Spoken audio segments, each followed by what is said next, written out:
திரு நாகராஜ், இங்க தேசிய கீதம் இசைக்காதது மட்டும்தான் ஆளுநர் வெளியேறியதற்கான காரணமா, இல்ல அதை காரணமா காட்டுறாரா? அனைவருக்கும் வணக்கம். கவர்னர் தன்னுடைய உரையில எந்த இடத்துலையும் தான் வெளியேறியதற்கு காரணம் தேசிய கீதம் இசைக்காததாங்கிறது எந்த இடத்துலயும் அவர் சொல்லல. 66 பக்கம் ஏறக்குறைய கவர்னர் உரையை கொடுத்திருக்காங்க.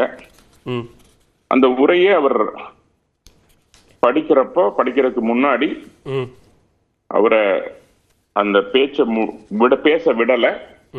அவருடைய மைக் மீண்டும் மீண்டும் அணைக்கப்பட்டது, மீண்டும் மீண்டும் அப்படின்னு சொல்லித்தான் அவரு வெளியேறாரு. பேச அவருக்கு வாய்ப்பு கொடுக்கல. உரையாற்ற அவங்க சொல்றபடி கேட்டா அந்த உரையாற்ற வாய்ப்பு கொடுக்கப்படவில்லை. சரி, அந்த உரையாற்ற வாய்ப்பு இப்ப அங்க அவர் நீங்க சொன்ன மாதிரி மைக்கு என்ன காரணம்ங்கறத திரு ஷானவாஸ் சொன்னாரு. ஐ அம் டிசப்பாயிண்டட் அப்படின்னு ஒரு வார்த்தையை ஆளுநர் பயன்படுத்தினார்ல, அது உரையில இடம்பெற்ற வார்த்தையா? நீங்க அவரு கொடுத்த 66 பக்கம் கொடுத்ததுல அவர் படிச்சு பார்த்துட்டு அதுல எதுவுமே சரியான வாதங்கள் அல்ல, கொடுக்கப்பட்டது உண்மையான தரவு அல்லன்னு அவர் விளக்கம் கொடுத்திருக்காரு.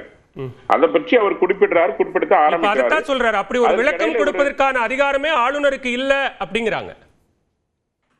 சொல்றாங்க, நீங்க காங்கிரஸ் ஆட்சி கால கவர்னர் மாதிரி நீங்க நீங்க சொல்றதான் கேட்கணும் அப்படின்னு எனக்கு எந்த சட்டத்தில் இருக்கு அப்படின்னு தெரியல. அதுக்கு சட்ட விதிகள் ஏதாவது கவர்னர் அப்படிதான் இருந்துச்சுன்னா அது விதிகள் அவங்க சொல்லலாம். ஆனா இதுக்கு முன்னாடி நான் சொல்ல முடியும், இதே மாதிரி பருத்தி மூட்டை குடோன்ல இருந்துக்கலாங்கிற மாதிரி அந்த ஆளுநர் மேட்டர்ல, குறிப்பா பல்கலைக்கழக மேட்டர்ல, வேந்தர் மேட்டர்ல கோர்ட்டுக்கெல்லாம் போய் 4 வருஷத்தை வீணடிச்சு பழைய குருடி கதவை திருடின்னு இன்னைக்கு கவர்னர் என்ன சொன்னாரோ அதான் இன்னைக்கு நடந்திருக்குது. ஆக்கப்பூர்வமான உதாரணங்கள் நிறைய, நல்ல வார்த்தைகள் கொண்ட உதாரணங்கள்லாம் நிறைய இருக்கு. நல்ல வார்த்தைகளை பயன்படுத்தலாம். நம்ம புழக்கத்துல கூட அந்த வார்த்தைகள் எல்லாம் இப்ப பயன்படுத்துறது இல்ல. பல்கலைக்கழகங்கள் இல்ல திரு நாகராஜ், நான் உங்களுக்கு சொல்றேன், நல்ல வார்த்தைகளை திரு நாகராஜ் பயன்படுத்தக்கூடியவரு. இன்னும் நம்ம புழக்கத்திலேயே இல்லாத வார்த்தைகளை எல்லாம் பயன்படுத்தி யாரையும் புண்படுத்த வேண்டாங்கிறதுக்காக சொல்றேன். இல்ல, இது நான் சொல்றது ஒரு பழமொழியை சொல்றேன், யாரையும் புண்படுத்துற நோக்கம் அல்ல. பருத்தி மூட்டை குடோன்லயே இருந்திருக்கலாம் அப்படிங்கிற மாதிரி 4 ஆண்டு காலமாக இந்த கவர்னர் வழக்குல, குறிப்பா வேந்தர் வழக்குல திரும்ப கோர்ட்டு, உச்ச நீதிமன்றம், உயர் நீதிமன்றம் போய் இன்றைக்கு மீண்டும் கவர்னருடைய அந்த வாதம் தான் நிரூபிக்கப்பட்டிருக்கிறதுன்னு இப்ப சமீபத்தில் வந்த தீர்ப்பு தெரிவிச்சிருக்கிறது. எதுக்காக சொல்றேன்னு கேட்டு, இதே மாதிரி வழக்கு போங்க, கோர்ட்டுக்கு போங்கிறது என்னன்னா, நீங்க இதெல்லாம் ரைட்டுங்க, நீங்க சொல்லக்கூடிய அதே நீதிமன்றம் தான் மக்களால் தேர்ந்தெடுக்கப்பட்ட சட்டமன்றத்துக்கு தான் அதிகாரம் இருக்கிறது. அவங்க எடுக்கக்கூடிய முடிவுகளை எக்ஸிக்யூட் பண்ண வேண்டியது ஆளுநருடைய கடமை அப்படின்னு அதே நீதிமன்றம் தானே சொல்லுச்சு. நான் ஒரே ஒரு கேள்வி மட்டும் இப்ப கேட்டுறேன். அப்படி நியாயமாக தர்மத்தின்படி நடந்து கொள்பவர்கள் ஏன் ஆளுநர் உரை நேரலை செய்யப்படவில்லைங்கிறதுக்கு பதில் சொல்லட்டும். கவர்னர் பேசுகின்ற பொழுது மீண்டும் மீண்டும் மைக் அணைக்கப்பட்டது அப்படிங்கறத அவரே சொல்லியிருக்காரு. இன்னைக்கு சபாநாயகரை சொன்னாரு, சபாநாயகர் பேசுகின்ற பொழுது எல்லா மைக்கும் அணைக்கப்பட்டு விடும் அப்படிங்கறத அவரே இன்னைக்கு பதிவு செஞ்சிருக்காரு. அப்போ முன்கூட்டியே திட்டமிட்டு நேரலை ஏன் செய்யப்படவில்லை அப்படிங்கிற கேள்வி இங்க இருக்கு. உண்மையே நியாயமான ஒரு கட்சி, நாங்க ரொம்ப ஜனநாயகத்தை பின்பற்றோம், எங்களுடைய அமைச்சர்கள் பேசுற மாதிரியே கவர்னர் பேசணும் அப்படின்னு எதிர்பார்த்து அது இந்த கவர்னர் நடக்காது. இந்த கவர்னர் என்ன உண்மையோ அந்த உண்மையை பேசணும்னு நினைக்கிறாரு.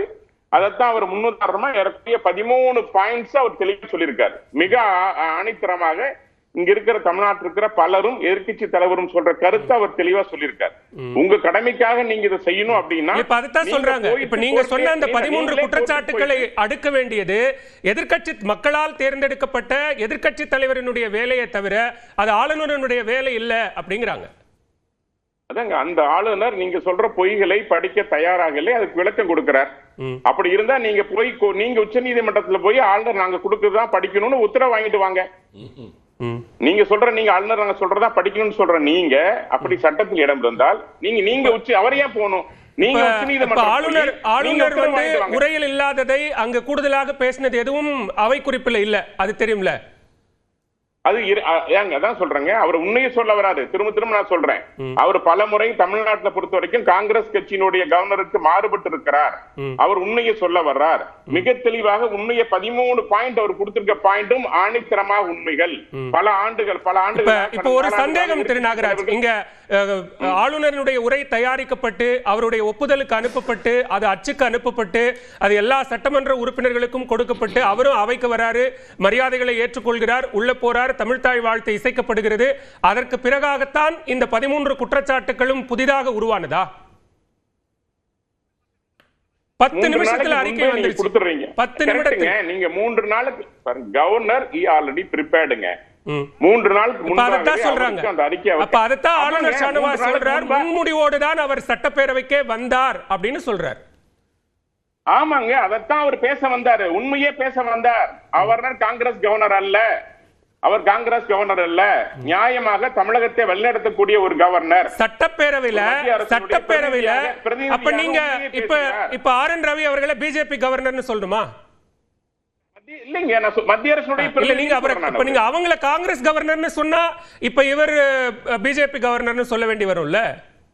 ஒரு தமிழ்நாடு அரசு கொடுக்கறத அப்படியே படிக்கிற ஒருத்தரை வேற எப்படி சொல்ல முடியும் சார்? அதத்தான் தெளிவுபடுத்துறாங்க தமிழ்நாடு சட்டமன்றத்தில். நான் தெளிவுபடுத்துறேங்க, தமிழ்நாடு சட்டமன்றத்தில் மக்களால் தேர்ந்தெடுக்கப்படாத ஒரு உறுப்பினர் தன்னுடைய கருத்தை பேசுவதற்கான அதிகாரம் அங்க இல்ல, சட்டம் அதற்கு இடம் கொடுக்கவில்லைங்கிறத தெளிவுபடுத்திட்டாங்க. அதுக்கு மேல வேற என்ன சொல்லணும்னு போன முறையே அவங்க தெரிஞ்சிருந்தா போய் அவங்க உச்ச நீதிமன்றத்துல அடிக்கடி கோர்ட்டுக்கு போறவங்க, வேந்தர் விஷயத்துல கோர்ட்டுக்கு போனவங்க, கவர்னர் இது மாதிரி எங்க உரையை படிக்கணும்னு உத்தரவு வாங்கிட்டு இருந்தா வேலை முடிஞ்சு.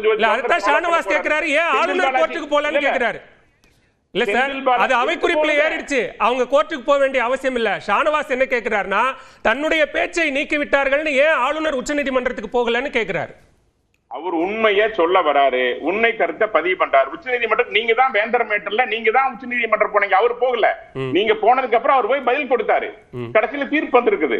நீங்க போய் தீர்ப்பு வாங்கிட்டு வாங்க, ஆளுநர் நாங்க சொல்ற உரையை தான் படிக்கணும். அது எவ்வளவு பொய்யாக இருந்தாலும் சரி, எத்தனை புரட்டுகள் இருந்தாலும் சரி, எத்தனை அடிப்படை தவறுகள் இருந்தாலும் சரி, நாடாளுமன்றத்துல சபாநாயகர் இங்க கொடுக்கக்கூடிய உரையை தாண்டி வேற ஏதாவது கூடுதலா படிக்கிறாங்களா, குடியரசுத் தலைவர் உரையை தாண்டி வேற ஏதாவது கூடுதலா பேசுறாங்களான்னு கேக்குறாரு.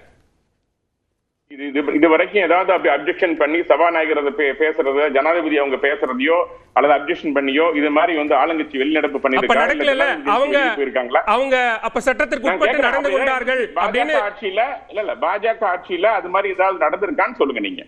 சரி, ஓகே. உண்மைக்கு புறமான விஷயம் வெளிப்படையா தெரியுது, விஷயத்தை அவர் அப்ஜெக்ஷன் பண்றாரு, பேச அனுமதிக்கணும்னா நீங்க முதல்ல ஏன் குறுக்கிட வேண்டிய அவசியம்? கவர்னருடைய நேரம், கவர்னர் பேசுறாரு, கவர்னர் என்னோட நேரத்தில் குறுக்கிடாங்க வேற சொல்றாரு. இத்தனையும் தாண்டி நீங்கள் குறுக்கிட வேண்டிய அவசியம் என்ன? அவர் உண்மையை சரி, அதை விட முக்கியமான விஷயம், ஏன் நீங்க அந்த நேரலை செய்யல? இவ்வளவு பேசுறீங்களா நீங்க? அவர் வெளியே வர்றதுக்கு முன்னாடியே பல செய்திகள் ஏன் கவர்னர் வெளியே போறான்னு சொல்ற பத்திரிகைகள், வெளியே விடுற நீங்க, செய்தி வெளியே விடுற நீங்க, ஏன் அவர் பேசியதை வெளியே விடல, ஏன் நேரலையை காமிக்கல? இப்ப காமிக்க சொல்லுங்க, ஏன் காரணத்தை கேட்போம்.